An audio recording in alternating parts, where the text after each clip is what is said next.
Look at this mess. Huh?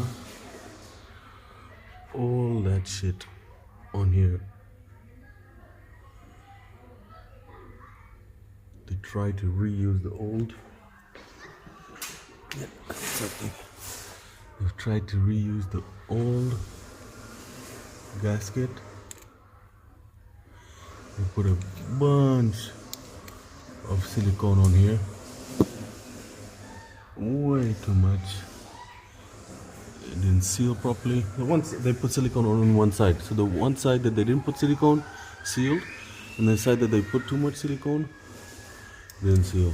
And that's why it's been leaking all the way through.